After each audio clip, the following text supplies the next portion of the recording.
Hemlock সোসাইটির মতো কি কিল বিল সোসাইটি হবে? এর জন্য আমি তোমাদের তিনটি রিজন বলছি, যেটা কিন্তু এটাকে ম্যাচ করতে পারে না। কারণ সৃজিত মুখার্জি নিজের ফর্মুলা আবার মেনটেন করছে। একটা মোস্ট প্রবাবলি তার একটা ফেভারিট অ্যাক্টার মানে পরমব্রত চট্টোপাধ্যায়, এছাড়াও কিন্তু একটা তার ডায়লগের মধ্যে একটা গালাগালি, এবং এছাড়াও কিন্তু একটা ফিমেল ক্যারেক্টারকে মেন অ্যান্টাগনিস্ট বানিয়ে এবং সিনেমাটাকে আপলিফটেড করা, এটা কিন্তু সৃজিত মুখার্জির বরাবরের একটা ফর্মুলা। এবং এই সিনেমাটা যেটা কিন্তু হেমলক সোসাইটিতে আমরা এর আগেও এরকম একটা স্টোরি বা এরকম একটা সুইসাইড কেস বা মানুষকে সোশ্যাল মেসেজ দেওয়ার চেষ্টা করেছে, যেটা কিন্তু আমরা অলরেডি খুব পছন্দ করেছি।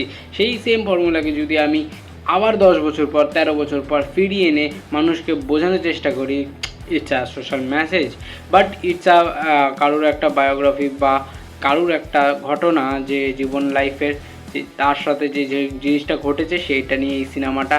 এবং সেই সিনেমাটা কতটা ভালো হতে পারে বা কতটা খারাপ হতে পারে সেটা কিন্তু সিনেমার বাকি প্লট লাইন এবং টিজার সং দেখলে বোঝা যায়। সংগুলো কিন্তু হেমলক সোসাইটির মতো অতটা ফেমাস নয়, কিন্তু আমি এখানে বলে রাখি এর যে মেন বেসিক কনসেপ্টটা সেটা কিন্তু কোথাও একজন থেকে নেওয়া, সেই কারণে এই সিনেমাটা কিন্তু বিশেষভাবে একটা অ্যাট্রাক্ট করে মানুষকে, যে সত্যি ঘটনা মানুষ পছন্দ করে। তো এই সিনেমাটার পেছনে আরও একটা কারণ হচ্ছে যে সৃজিত মুখার্জি তার যে পুরনো দিনের স্টোরিগুলোকে বা পুরনো দিনের সিনেমাগুলোকে আবার একটা রিমাইন্ড করে নস্টালজিক ফিল দেওয়ার চেষ্টা করে, সেটা কিন্তু মানুষ নেয়। এবং কিল বিল সোসাইটির বিভিন্ন সিনসের সাথে হেমলক সোসাইটির সিনকে মিসম্যাচ করা একটি জিনিসগুলো খুব ভাল লাগে, যেটা কিন্তু সৃজিত মুখার্জি টেস্টেবল করায়।